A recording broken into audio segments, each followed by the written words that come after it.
Alibaba stock dropped another 11% today. It's down nearly like 60% from its high, and investors are in a world of pain wondering what should they do from here. They see their heroes like Charlie Munger doubling up his stake, even though it's very small. You see folks like Monish Pabrai blow out of his stake. His stake is down like 80% from when he bought it in like the second quarter. And so folks are wondering like, what should I do from here? In this video, I'm going to do an overview of Alibaba's most recent earnings results. What do I think about the risk reward from here? And just sort of breakdown of the goods and bad of what I'm seeing with Alibaba. If this is your first time tuning in, my name is Daniel. You're watching Unrivaled Investing, a no hype mission focused channel trying to find you exceptional companies and unrivaled investments. And in full disclosure, this is not financial advice, and at the time of this video publication, I did own stock in Alibaba, the Hong Kong shares, which I bought through the Interactive Brokers platform. So earlier today, Alibaba reported calendar third quarter 21 results with revenue up about 29% year over year and up around 16% if you exclude their major acquisition of Sun Art. Nearly 30% growth across the board. You know, what you're looking at here seems very reasonable. So why did the stock drop over 11%? Now, keep in mind, this is Alibaba's continued drop. So this isn't like a one-day thing. It's been in a downtrend for a while. It's down, I think, nearly 60%, I think around 55% from its high at the end of last year.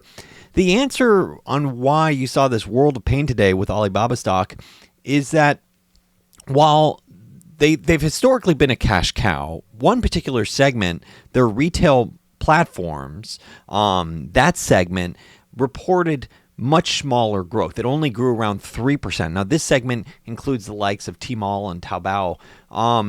And so here it is, this historic cash cow only grew by 3%.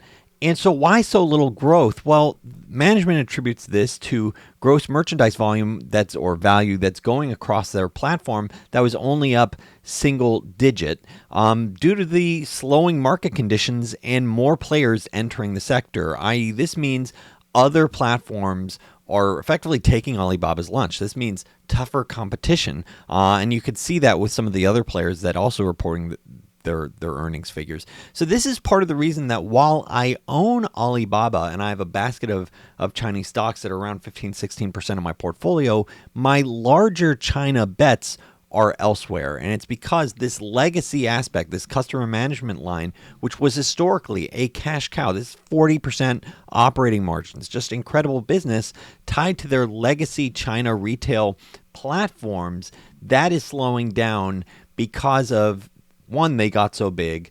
Two, other players are entering the space and just competing more effectively. And that might be also some repercussions from a regulatory perspective. So that 3% growth is sort of the concern. But then you might say, well, wait a second, you're seeing this growth elsewhere. But keep in mind, Alibaba is not going down without a fight or losing share without a fight. They're going to do things to try to compete. And so they're upping their bets on faster growing initiatives like their new retail community marketplaces, local consumer services, Taobao deals, and their international growth. For example, their bets and marketplace Lazada, which is focused on Southeast Asia, as well as logistics initiatives for global shipping. But these initiatives honestly come at the price of profits, and they make that very clear. These require real profit investments that they're making, and that exchange of saying, hey, we're going to make these growth in these other initiatives that might grow much quicker, that does come at the cost of their core profitability. And so their core commerce profitability actually declined by 28% because that core cash cow is effectively flat, growing only around 3%.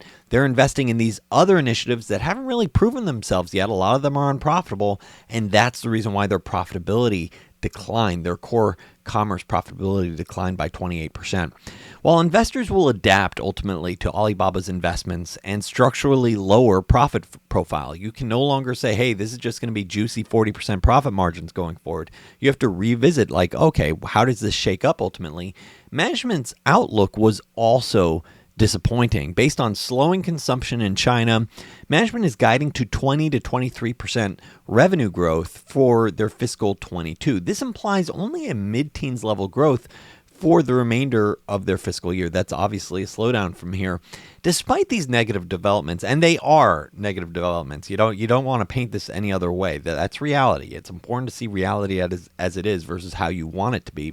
Despite all these negative developments, like slower growth, like competition eating their lunch, like, arguably a lower profit margin profile going forward, not all is lost for Alibaba. For example, their cloud segment reported accelerating growth and increasing profitability. Personally, I still think this segment has the potential to be worth nearly the entirety of Alibaba's current market cap in the future. So there's a lot of potential with this segment still growing over 30% year to date.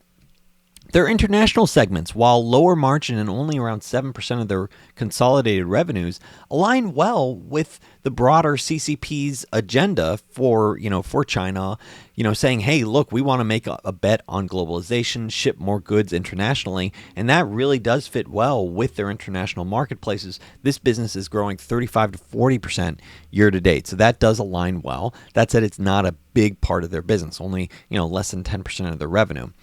Ant Group, long forgotten or thought to be dead, while they're facing a structural overhaul, they did see a surprising jump in profits. While it's unclear how much of their 39% increase in earnings is one-time in nature, so it's unclear, was this just a one-time bump, or is this structurally hey, this is going to be operating at a better profit going forward?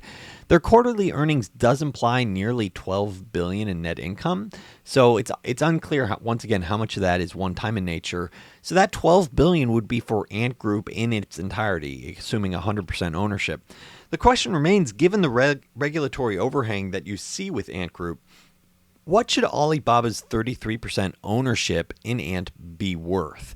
At its peak, pre the IPO poll and that whole, trouble that was caused with Jack Ma speaking out, it was valued between $250 and $300 billion. Some investment funds that currently still own private stakes in Ant Group have it marked somewhere between $70 billion and $150 billion value. So that is still, look, Alibaba still does own around 33%, so that should, get layered into thinking about the valuation.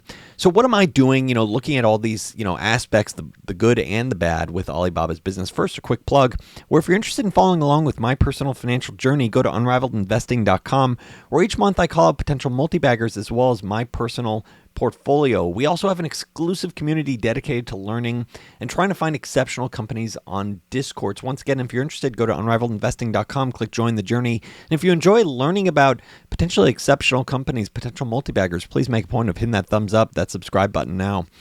So thinking about the valuation, thinking about what to do from here, sell, buy, hold, those types of thoughts. Despite some very real negative news on Alibaba, there are some positives worth understanding.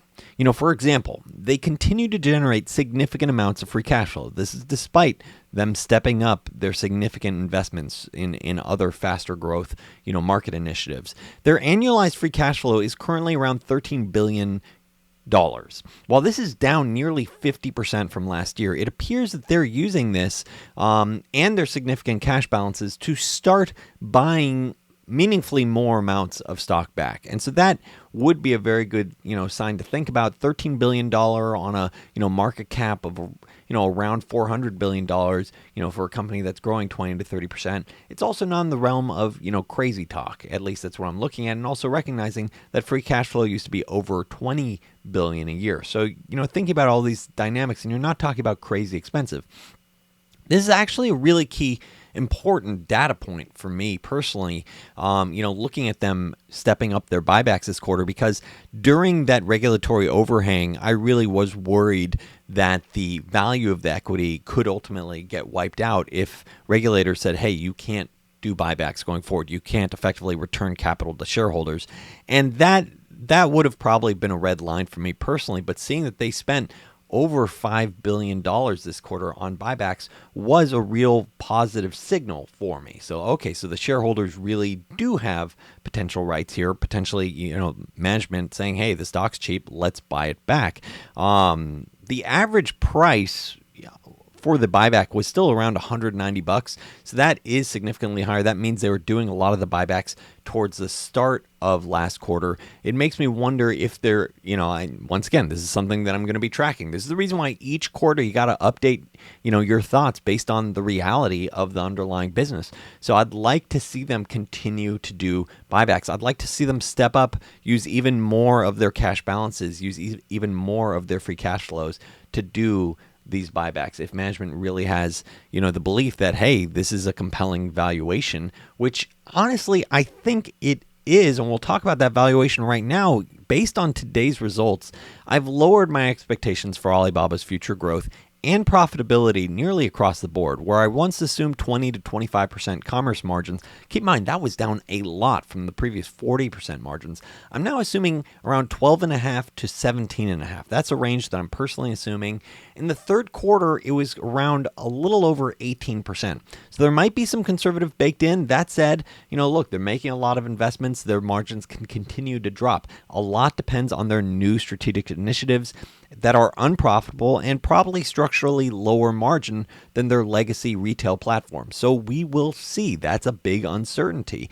I'm also assuming around five-year top line growth of between 5 and 10% annualized in the years ahead. Once again, that's an uncertainty. That might be too high or too low. I would say the uncertainty around China, given their economy, you're seeing pressures from the residential property market, you're seeing pressures from, electricity and not having enough, energy supplies, you're seeing concerns about, geopolitical concerns. I say the China uncertainty has definitely stepped up since and also the pressure from competition has also gotten much more significant from when I initially bought, and that's part of the reason why, as I noted in my previous video, that I trimmed a little bit of my Alibaba stock at higher prices than here. And so looking at it now looking at the current price, looking at the current results, I'm probably just going to hold on to my current position.